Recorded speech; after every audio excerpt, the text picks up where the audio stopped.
Bonjour, je m'appelle Edith Cochrane, comédienne, mais aussi chef d'antenne pour le Jour de la Terre.tv. Dans mes capsules, je vais vous parler du Jour de la Terre, mais pas juste le jour du 22 avril, le Jour de la Terre tous les jours. Je vais vous faire découvrir des activités, des initiatives, des événements qui célèbrent le Jour de la Terre à leur façon.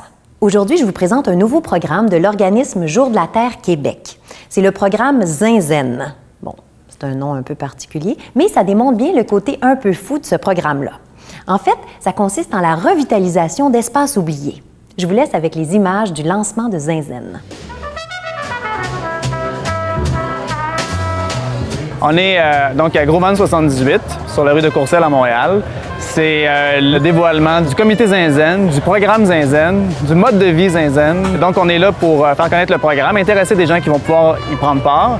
Et pour illustrer tout ça, on va présenter trois hypothèses de projet sur des lieux à différents endroits de Montréal. Et en fait, Zinzen, c'est évidemment, vous comprenez le jeu de mots sur zinzin, qui veut dire un peu fou.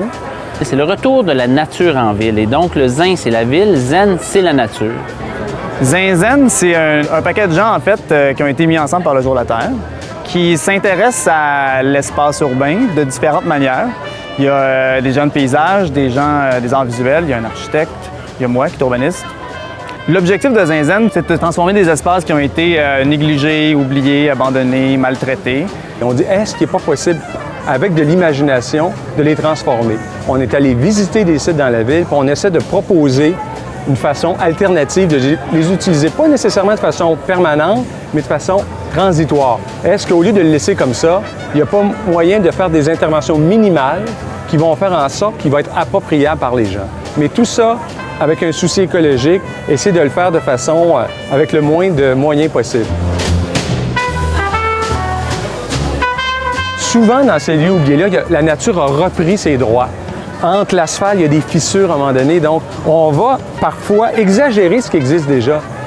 Il commence à avoir de la végétation sur l'asphalte, on va gruger, mais là, on va faire peut-être une intervention qui va prendre une forme un peu plus artistique. Donc, à travers l'asphalte, tout d'un coup, la végétation va réapparaître de façon plus généreuse. Donc, c'est très simple, mais ça donne tout à fait une autre image à un lieu qui semblait complètement déserté.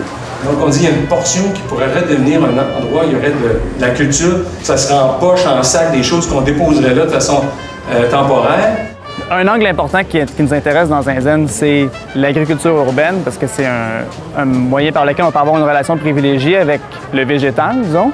Pour faire face aux grands enjeux environnementaux, je pense que c'est important de se réapproprier son environnement de proximité. Comme la majorité de l'humanité est urbaine, l'humain, dans son nouvel environnement, doit recontribuer à réinventer la nature en ville.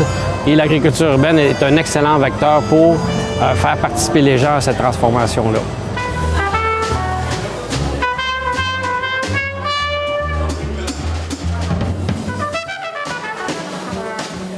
Parlez-moi d'un projet novateur et audacieux aux valeurs créatrices et durables. On adore ça. Alors, si jamais près de chez vous, vous avez un espace oublié, pensez à Zinzen.